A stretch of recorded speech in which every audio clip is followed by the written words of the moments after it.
నేను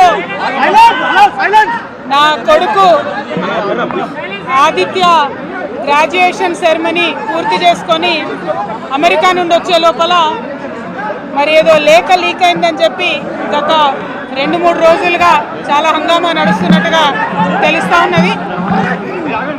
మరి ఈ సందర్భంగా నేను చెప్పదలుచుకున్నది ఒకటే, 2 వారాల క్రితం నేను గౌరవనీయులు పెద్దలు కేసీఆర్ గారికి ఒక లేఖ రాయడం జరిగింది.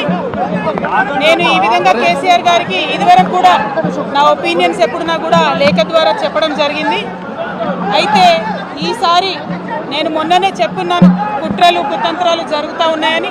నేను చెప్పిన కొద్ది రోజుల్లోనే మరి నేను అంతర్గతంగా కేసీఆర్ గారికి రాసినటువంటి ఉత్తరం బహిర్గతం కావడం అన్నది, ఇది మరి ఏం జరుగుతుందో అన్నది పార్టీలో ఉన్నటువంటి మనందరం, తెలంగాణ ప్రజలందరూ కూడా ఆలోచించుకోవాల్సినటువంటి విషయం. నేను వేరే ఏం విషయాలు చెప్పలేదు. నేను కేవలం పార్టీలో ఉండేటటువంటి అన్ని స్థాయిలో ఉన్నటువంటి నాయకులందరూ అనుకుంటున్నటువంటి విషయాలు. దాదాపు సగం తెలంగాణ నేను ఈ సందర్భంగా ఈ మధ్యలో టూర్ చేసినటువంటి సందర్భంలో తెలంగాణ ప్రజలు అనుకుంటున్నటువంటి విషయాలను మాత్రమే నేను పెద్ద ఎత్తున చెప్పడం జరిగింది తప్పితే నా పర్సనల్ ఎజెండా ఏమీ లేదు. నాకు వ్యక్తిగతంగా ఎవరి మీద ద్వేషం లేదు, ఎవరి మీద ప్రేమ లేదు. కానీ నేను రాసినటువంటి లేఖ చాలా అంతర్గతంగా పార్టీలో మా నాయకుడికి రాసినటువంటిది. అటువంటిది బహిర్గతమైందంటే మరి దాని వెనుక ఉన్నది ఎవరు అన్నటువంటిది ఆలోచించుకోవాల్సినటువంటి సందర్భం.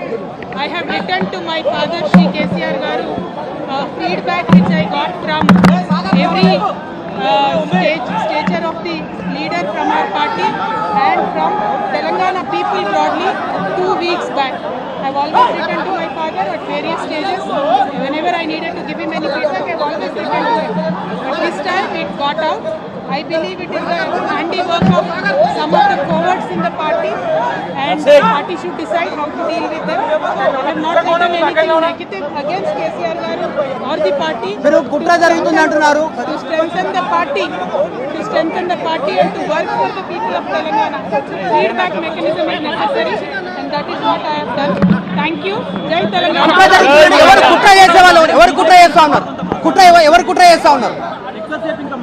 కేసీఆర్ గారు